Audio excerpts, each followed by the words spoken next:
bearing and true bearing. Para makuha mo yung gyro error.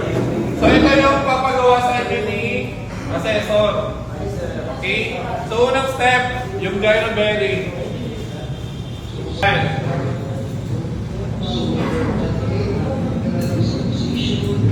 Okay. Pinlat nyo siya.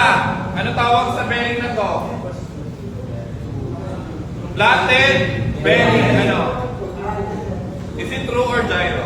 True. Flatted bearing. True, sir. True. Okay. So yung pinlat mo, ilalagay mo siya dito. Okay, tuloy natin yung video ni Sir.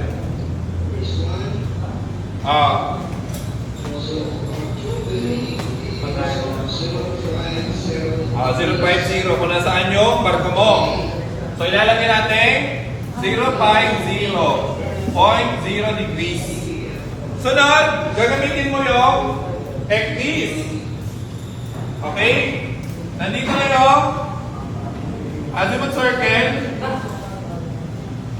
Nakita ng mata mo, ito, flatted direction or bearing, BRG. Azimuth circle by bearing. No? Ano nga ulit yung definition ng bearing? Definition ng bearing? Direction ng target, landmark, or nung lugar papunta sa barko mo. Okay? So, nakuha ni Sir is 0.5 degrees. Okay? Ayan o, ginamitan niya ng equipment. So, true bearing is 0.0. Yung gyro, nakita ng mata niya, gamit ang azimuth circle, is 0.0. Yung sagot is always,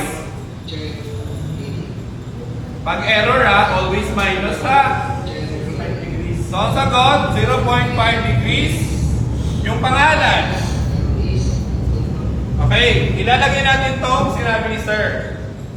Compass best.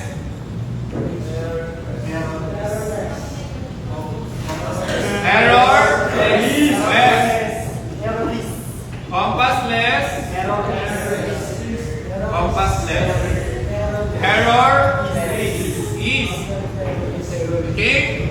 So, ang tanong ko, nasaan yung compass sa dalawa? Ano yung direction sa dalawa na gumamit ng compass? Yun yung tanong ko. Gyro. Okay? So ngayon, i-compare mo itong dalawa. Ano yung mas malaki? Ano yung mas maliit? So mas malaki ba yung gyro sa true? Yes. Yes. So ang rule ma-apply is west. So yan na yung sagot. Madali lang. Yung rule lang tandaan nyo compass best, error west, compassless, error east. And also, laging tandaan na yung gyro error or compass error, ano dapat ang rule dito? Should not be more than ano? Should not be more than what?